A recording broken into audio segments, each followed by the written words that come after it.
اللہ کا شکر ہے کہ جس نے ماہ مبارک ہمیں پھر سے عطا فرما دیا اور رمضان مبارک کی ساعتیں اور اس میں لمحہ بلمحہ لا تعداد و لا متناہی بڑھتی ہوئی اللہ کی رحمتیں اور مغفرتیں آج اللہ کی مہربانی سے ہمارے حصے میں آ رہی ہیں۔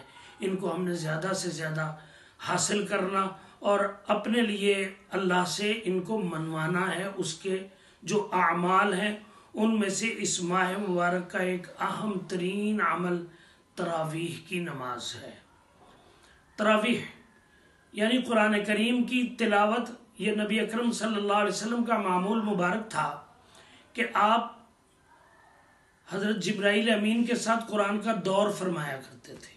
دور آج حفاظ اور قراء اس کو جانتے ہیں، قرآن والے اس کو جانتے ہیں۔ دور کا مطلب یہ ہوتا ہے کہ اس کو پھیرا دینا، یعنی جو منزل ہے اس کی گردان نکالنا۔ وہ طریقہ کیا ہوتا ہے دور کا عام، کہ مثلاً ایک سپاری کا دور کرنا ہے تو ایک پاؤ پہلے دور دونوں کرنے والوں میں سے ایک وہ سناتا ہے دوسرے کو، پھر وہی پاؤ دوسرا سناتا ہے، پھر دوسرا پاؤ تیسرا پاؤ، اس طرح کم از کم ایک سپارے کا دور، یہ دور کا طریقہ ہے۔ تو اس طرح سے دور نبی اکرم صلی اللہ علیہ وسلم جبرائیل امین کے ساتھ کیا کرتے تھے، اور رمضان مبارک میں آپ کا یہ عمل بڑھ جاتا تھا۔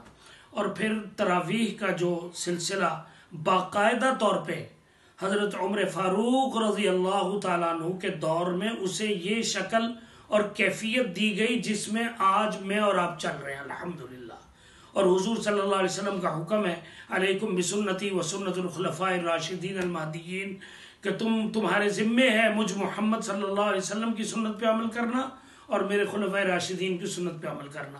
تو یہ تراویح حضرت عمر رضی اللہ تعالیٰ عنہ نے اس کیفیت میں متعین فرمائی، باقاعدہ حافظ کا تقرر کہ تم نے پورا قرآن 20 رکعتوں میں سنانا ہے، اور اس کے پیچھے سننے والے کہ تم نے غلطی کی صورت میں اس کو بتانا ہے۔ یہ سارا نظام حضرت عمر فاروق رضی اللہ تعالیٰ عنہ نے 20 تراویح کے لیے مقرر کیا تھا، اس کے لیے حفاظ مقرر کیے تھے۔ اب ان تراویح کو پڑھنا نبی اکرم صلی اللہ علیہ وسلم کے اس ارشاد مبارک پہ عمل کرتے ہوئے جس میں آپ نے فرمایا من قام رمضان ایمانا و احتسابا غفر له ما تقدم من ذنبی۔ سنو، میں محمد صلی اللہ علیہ وسلم تمہیں اطلاع دے رہا ہوں کہ جس کسی نے رمضان مبارک کی راتوں میں کھڑے ہو کر پورا قرآن اس طرح سے پڑھ لیا کہ اس کے دل میں ایک ہی لگن اور ایک ہی شوق اور ایک ہی التجا ہے کہ اے اللہ کسی طرح تو راضی ہو جائے، تو راضی ہو جائے۔ اور یہ قرآن کو میں جو دہرا رہا ہوں، بار بار سن رہا ہوں، یہ اس لیے ہے کہ یہ قرآن اے اللہ تیرا کلام ہے، میرے دل میں اتر جائے، میرے سینے میں اپنی جگہ بنا لے، میرے عمل و کردار میں جھلکنے اور دکھائی دینے لگے۔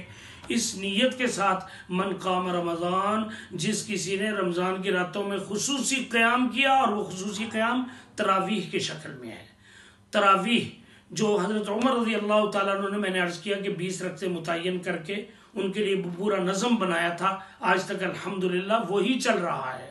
تو ہمیں اس ماہ مبارک میں تراویح کسی ایسے حافظ کے پیچھے کہ جو قرآن کو واقعی شوق سے پڑھ رہا ہو اور پڑھنا جانتا ہو۔ بڑے بڑے پڑھنے والے آتے ہیں سامنے، رمضانی حافظ بھی آتے ہیں، دوسرے بھی آتے ہیں، لیکن خود ڈھونڈ کے اس کا اہتمام ہمیں کرنا ہے کہ ہم اس طرح سے اہتمام کریں کہ قرآن ہمیں دوسرے سے سنتے ہوئے بھی لذت اور یہ محسوس ہو کہ ہم رب سے ہم کلام ہو رہے ہیں۔ تو اس کے لیے یہ تراویح ہے، اس کی بالکل ناغہ نہیں کرنا چاہیے، اور یہ مکمل طریقے سے خشوع و خضوع کے ساتھ باقاعدہ طور پہ ادا کرنی چاہیے۔ خواتین بھی گھروں میں اس کا اہتمام فرمائیں اور گھر میں قرآن کریم بھی پڑھیں، اور قرآن کی تلاوت کرتے ہوئے جو حافظہ ہیں وہ تو پورا قرآن پڑھیں گھر میں۔ عورتوں کی نماز ہمارے ہاں فقہ حنفی میں نہیں ہے، لیکن وہ اپنے لیے کریں، لیکن جو اس کے علاوہ ہیں وہ چھوٹی صورتوں کے ساتھ 20 رکعتیں روز کی شوق کے ساتھ پڑھیں۔ یقین جانیے اس کے جو قرآن کریم اس میں جو پڑھا جائے گا اس کے اجر و ثواب کی کیلکولیشن ناممکن ہے ہمارے لیے کہ ہم اس کا حساب کر سکیں۔ اللہ قبول فرمائے۔ وآخر دعوانا الحمدللہ رب العالمین۔